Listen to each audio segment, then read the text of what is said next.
한류 바람을 타고 한국 문화의 위상은 날이 갈수록 높아져 가고 있습니다. 그리고 자연스럽게 한식 역시 세계적인 인기를 끌고 있는데요. 그 중에서도 외국인들에게 불호로 유명하던 소주가 새롭게 재조명되어 이제는 소주를 찬양하는 지경에 이르렀다 합니다. 자세한 내용 살펴보도록 하겠습니다. 한 사회의 문화적 특성은 그 사회의 음식 문화에 압축되어 있다. 프랑스 사회학자 마르셀 모스가 한 말이죠. 말 그대로 그 나라의 음식을 알면 그 나라의 사회적 특성을 알 수 있다는 얘기입니다. 그리고 그러한 음식 문화 중에서도 특히 중요한 것이 바로 주류 문화가 아닐까 싶은데요. 술은 지역의 농산물로 만들기 때문에 해당 지역의 자연환경과 농업의 특징을 잘 알 수가 있죠. 때문에 프랑스 하면 와인이고 독일하면 맥주, 영국하면 위스키라는 말이 있습니다. 한국 역시 소주가 한국을 대표하는 술인 것처럼 말입니다. 게다가 각각의 술은 같은 나라의 음식과 함께 먹는 경향이 있기에 음식 문화에도 큰 영향을 미칩니다. 그런 의미에서 소주는 사실 다른 나라의 술들에 비해 그 영향력이 미미했었습니다. 2020 해외 한식 소비자 조사 주요 결과에 따르면 외국인이 가장 싫어하는 한식으로 한국식 술이 꼽힐 정도로 인정받지 못했었죠. 그런데 한류 콘텐츠를 통해 소주를 자주 접한 외국인들은 어느 순간부터 소주의 진면목을 깨달았고 이제는 외국인들의 일상에 빠지지 않는 수준에까지 이르렀는데요. 최근 해외 커뮤니티에서 한국 소주를 보는 사람들의 인식이라는 제목으로 사진이 올라와 수많은 외국인들을 빵 터지게 만들었습니다. 사진 속엔 평범한 티셔츠 한 장이 공개되었는데요. 외국인들이 재밌어한 것은 티셔츠 디자인 속 글의 내용 때문이었습니다. 글의 내용을 살펴보면 소주를 먹으면 부자가 되고 또 미남이 되며 심지어 총알도 막아내고 투명인간이 될 수 있다 라고 적혀 있었습니다. 해당 사진을 본 외국인들 역시 소주를 먹으면 우주 최강이 될 수 있다는 건 왜 빼먹은 거야? 진짜 소주의 효능을 안 적어놨네. 소주를 먹으면 시간을 빨리 감을 수 있다. 눈 뜨면 아침이거든. 이라며 하나의 밈처럼 놀고 있었죠. 물론 단순히 농담이지만 이런 말이 티셔츠로 만들어지고 또 여러 외국인들이 긍정적으로 받아들이고 있다는 점만 보더라도 소주에 대한 인식이 굉장히 좋아졌다는 것을 알 수 있습니다. 또한 외국인들 사이에서 저런 인식이 생겨난 것은 의외로 소주가 금방 취한다고 말하는 외국인들이 많아졌기 때문도 있었는데요.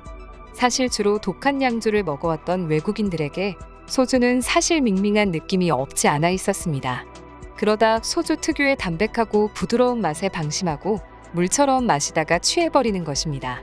그렇게 소주에 취한 외국인들이 많아지면서 소주를 먹다 취하면 자신감이 생겨 모든 걸 할 수 있다는 농담이 퍼져나갔고 이 같은 티셔츠도 만들어진 것이죠. 더불어 SNS에서조차 소주를 마시며 경험한 재밌는 일화가 공유되면서 큰 화제가 되기도 했습니다. 대표적으로 틱톡의 경우 크라운미큐티라는 계정 사용자가 아시아 식료품점에서 도수 16도짜리 과일맛 소주를 3.99달러에 구매하고 나서 올린 후기 영상을 예로 들 수 있습니다. 해당 영상의 경우 엄청난 밈을 일으키며 현재 무려 4천만 회라는 말도 안 되는 조회수를 기록하고 있었습니다. 내용을 살펴보면 그녀는 처음에 병과 크기를 비교해보기도 하고 이내 병째로 소주를 시음합니다. 그러자 그녀는 소주 있음 맛을 느꼈는지 이거 술 맞네 라며 의외로 강렬한 소주 맛에 리얼한 리액션을 선보였는데요. 해당 영상이 인기를 끌자 그 영향으로 똑같이 소주를 따라 사먹는 외국인들이 생겨나기까지 했을 정도였습니다. 실제로 소주는 일반적으로 알코올 도수가 20도 전후이다 보니 데킬라와 같은 양주보다는 약하지만 외국인들이 자주 먹는 맥주나 와인보다는 훨씬 도수가 높습니다. 그런데 소주는 병이 다른 술들에 비해 작아 보여서 외국인들이 생각하기엔 마셔도 취할 것 같지 않다고 느끼는 경우가 많다고 하는데요. 그래서인지 SNS에서는 소주를 병째로 들이키지 말 것을 권하며 도중에 아무것도 기억하지 못할 것이라거나 마치 주스처럼 생겼다 라는 반응들이 많았습니다. 실제로 소주에 익숙하지 않았던 한 외국인의 경우 병째로 마시다가 필름이 끊겼다며 검은 화면을 트위터에 올려 화제가 되기도 했었죠. 이처럼 소주는 옛날에 굴욕이 언제 있었냐는 듯 해외에서 엄청난 영향력을 발휘하고 있었는데요. 지난해 소주 수주 매출만 살펴보더라도 사상 최대치를 기록하고 있었습니다. 하이트진로에 따르면 작년 소주 수출 금액이 1억 200만 달러 기록했다고 전했습니다. 이는 전년 대비 36.3% 증가한 것으로 역대 최대 매출 증가폭이었죠.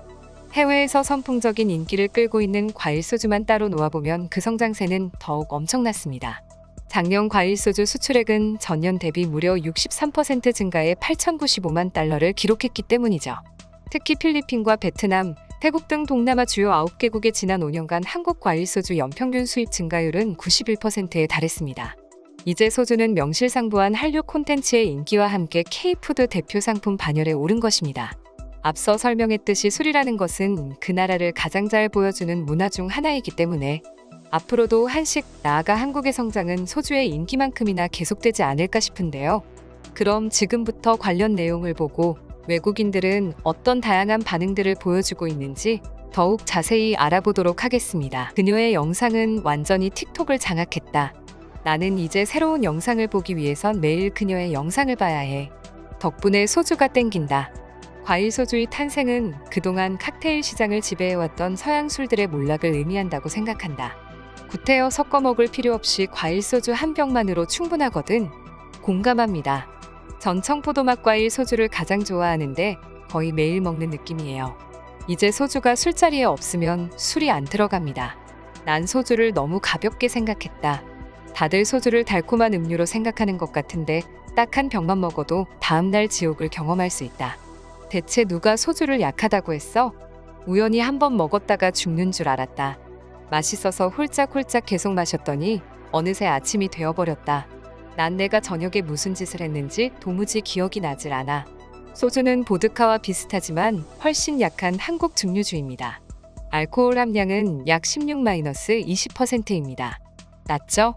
그러나 당신은 분명 소주를 과소평가할 것이기 때문에 아마 먹다가 무슨 일이 벌어질지 모릅니다.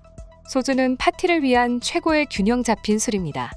가격도 저렴하며 파티를 위한 다양한 맛을 준비할 수도 있고 적당한 도수로 인해 금세 취하게 됩니다. 인정한다. 만약 맥주 마니아가 있다면 소주와 맥주를 섞어 마시는 것을 추천한다. 특정 황금 비율이 있는데 조합에 따라 더욱 풍미 있는 맥주 맛을 즐길 수 있다. 한국 드라마에서 주인공이 힘들 때 항상 소주를 먹었다. 그래서인지 퇴근 후 스트레스가 쌓이면 드라마 주인공처럼 소주를 하나 사서 내가 제일 좋아하는 한국 드라마를 보며 마신다. 그러면 스트레스가 풀리곤 하지. 나는 주로 보드카를 마십니다. 소주와 맛을 비교하면 어떻습니까? 소주가 보드카보다 맛있다면 전 소주로 갈아탈 의향이 있습니다. 가벼운 보드카 맛이 난다고 생각합니다. 그렇기에 보드카보다 훌륭한 가성비를 지녔다고 생각합니다. 저 역시 보드카를 먹다가 소주로 갈아탄 지 오래입니다. 요새 친구들이 소주의 매력에 빠져 기분이 매우 좋습니다. 예전에는 혼자 소주를 마셨는데 이젠 친구들과 함께 마셔요.